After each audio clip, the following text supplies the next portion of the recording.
Welcome to the 2-Minute Treasurer's Tip podcast.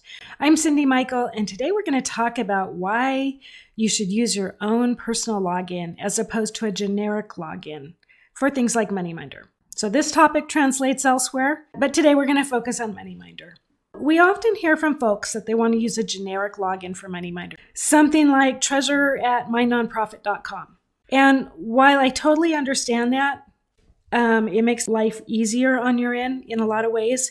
It's not something we recommend, and here's why. By having a single generic login that several people use, you don't know who it is that's actually logging in, and sometimes you need to know who did what.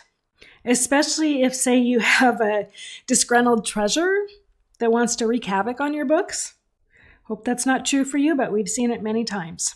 Remember, anyone can set up an email account to represent your group, and they may or may not be involved in your group.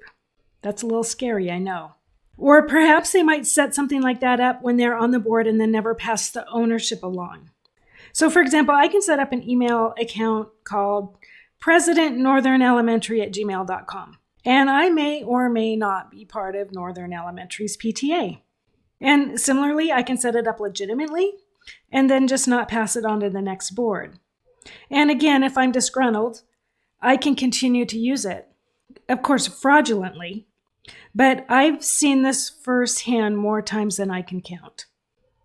Also, as two-factor and multi-factor authentication becomes more commonplace, using a single login like this is eventually going to become mostly impossible to maintain. And yes, MoneyMinder is headed in that direction.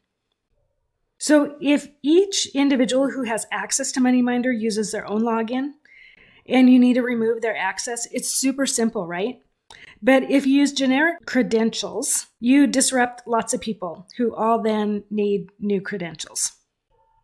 And also, if you use generic logins, you have to also remember to change your password and monitor that email account that it's connected to. So that might be something that you regularly do, and it might not be. So in other words, it's actually more complicated and risky to have a generic login as opposed to individual logins. And since MoneyMinder allows for as many users accessing your books with whatever role you'd like, there's really no good reason for a generic login in my mind. I hope I sold you on this idea. Anyway, that's it for today. Thanks for listening. Please do send me your questions if you have them at info@moneyminder.com.